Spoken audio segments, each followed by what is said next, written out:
Yann, on vous retrouve en direct depuis La Rochelle. Vous êtes avec le parrain de cette édition 2018 du Grand Pavois. Oui, on est avec Aymeric Chapelier. Salut Aymeric.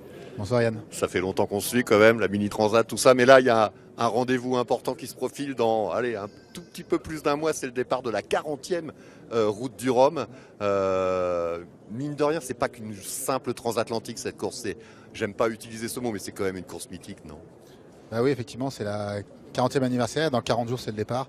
Course mythique, effectivement, avec des grands noms. On se souvient tous de Malinowski et Mike Birch coupant la ligne d'arrivée avec quelques minutes d'intervalle.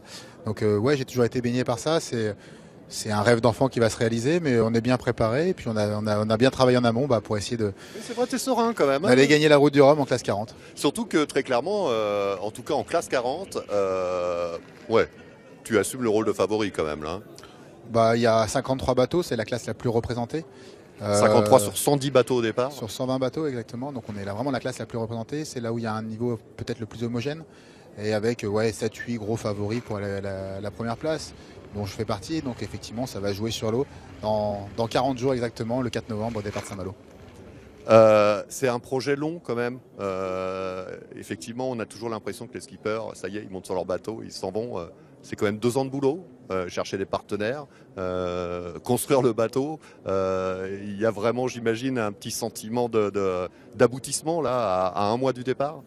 Ouais, effectivement, c'est des projets qui se montent sur du long terme, avec une équipe technique derrière, avec un architecte, avec on discute au début pour essayer d'avoir le meilleur bateau possible, avec des voiliers, Incidence par exemple à La Rochelle, avec les fournitures d'accastillage pour essayer de développer au mieux le bateau, d'avoir les meilleures compétences, travailler sur le physique, sur la stratégie, sur le sommeil. Donc ouais, c'est vraiment 2 ans de travail assez intensif pour être effectivement un peu serein à 40 jours de l'arrivée, où il y a juste les derniers détails à peaufiner, mais on est à moitié parti déjà. Et puis effectivement, il y a des sponsors, Picotti pour pas les nommer, mais le bateau, il court sous les couleurs d'Aina. Un petit mot parce que c'est aussi pour ça que Aymeric Chapelier est le parrain de cette édition 2018. Aina, une association caritative qui s'occupe des orphelins là-bas à Madagascar, c'est quelque chose qui tient à cœur, je crois. Alors effectivement, Aina Enfance à Venir est une association réunionnaise qui œuvre à Madagascar et qui aide effectivement 300 enfants et très jeunes mamans qui ont entre 13 ans et demi et 18 ans tous les jours, plus 90 employés là-bas. Donc c'est quasiment 400 familles qui sont aidées grâce à cette association. Et je vous invite d'ailleurs à aller sur le site ainaenfance.org et de parrainer un enfant, de parrainer une maman. Toi-même, tu y es allé plusieurs fois là-bas. Effectivement, j'en reviens, j'y suis il y a 15 jours encore. Et c'est la 2e fois que j'y allais. Et à chaque fois, on est vraiment touché et vraiment impressionné par le travail qui est fait sur place. Madagascar, c'est un pays magnifique, avec des paysages fantastiques, mais il y a aussi une grande part de pauvreté.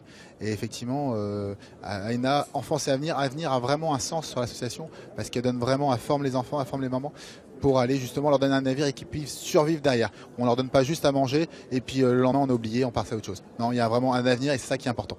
Merci Aymeric. Et puis